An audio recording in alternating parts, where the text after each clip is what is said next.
মিষ্টি মিষ্টি রোদে মন্তেশ্বর ব্লকের বাগাসন পঞ্চায়েতে পা রাখলেন বিজেপি প্রার্থী দিলীপ ঘোষ।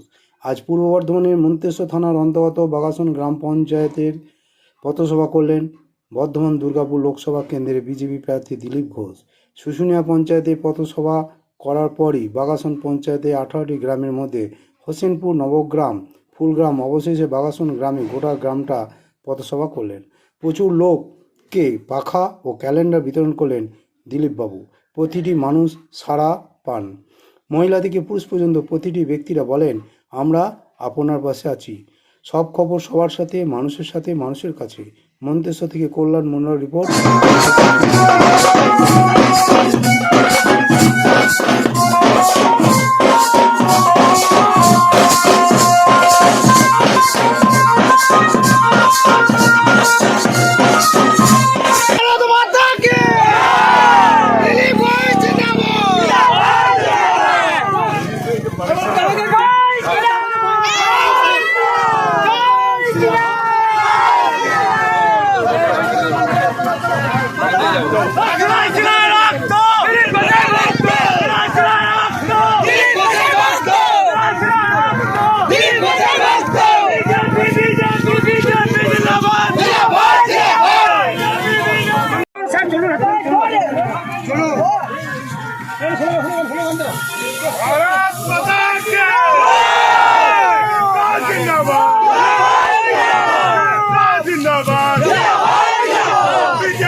আজকে আমাদের বর্ধমান জেলার বর্ধমান দুর্গাপুর জেলার লোকসভা কেন্দ্রে ভোট।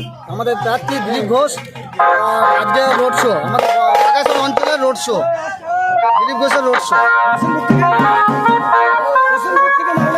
কর্মসূচিটা কটা থেকে হয়েছে? এটা 10টা থেকে। কোন কোন গ্রাম ঘুরবে মোটামুটি? এটা বাগাসন অঞ্চলে 18টা গ্রাম আছে, 18টা গ্রামই দিলীপ ঘোষ ঘুরবে। বাগাসন গ্রামে ঢুকেছে দিলীপ বাবু? বাগাসন গ্রামে ঢুকবে, এখনো ঢুকে নাই। এখন আমাদের আশেপাশে গ্রামগুলো সব রোড শো হচ্ছে। আশাবাদী কতটা দিলীপ বাবুর জেতার? মোটামুটি 2 লাখ ভোটে তো দিলীপ ঘোষ জিতবেই বর্ধমান জেলা। আপনার নাম পরিচয়? আমার নাম হচ্ছে তন্ময় দলুই, বাগাসন অঞ্চলে